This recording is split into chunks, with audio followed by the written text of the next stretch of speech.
Alloh bugungi 18-sanasidagi ishimizdan boshlab oldik.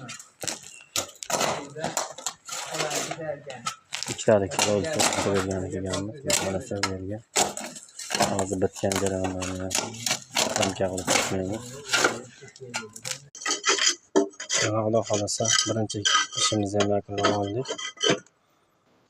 Ichlarni tozalab, zamoylarni tushirishyapti. Qopqog'ini yopib bersak, xudo xolasa ishimiz bitadi. O'tganda at o't qo'yib yuborsangiz, sentrga yaqib bir at o't pastga qarab qo'yasiz. O'shanga tushib,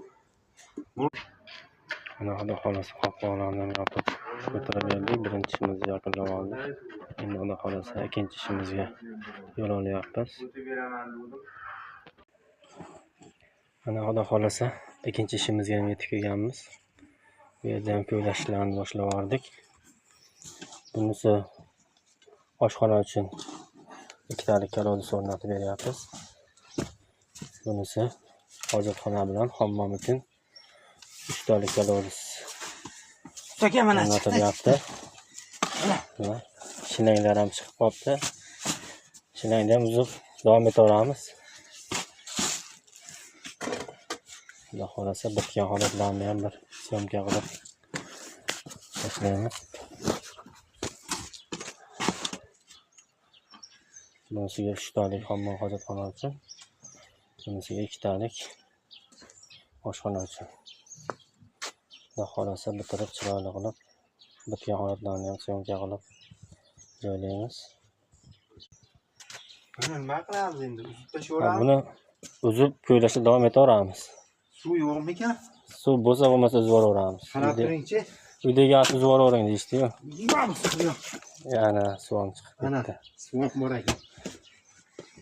Ichida. Shinanglar chiqsa uzib davom etaveramiz. Bizning joyimiz kichkinalik hisobiga.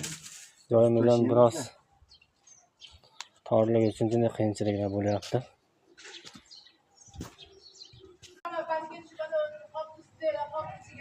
Xudo xolasa ikkinchi ishimizni ham yakunlab oldik. Ko'ramizni o'rnatib, bunisiga 2 talik oshxona uchun o'rnatib tayyor qilib berdik. Bunisiga hammom bilan hojatxona uchun 3 talik kalodis o'rnatib berdik. Mana bu padishka bo'yi qilib o'rnatib bering deyishdik deganlar. Padishka bo'yi qilib berdik. Kimga shunaqa xizmatlar kerak?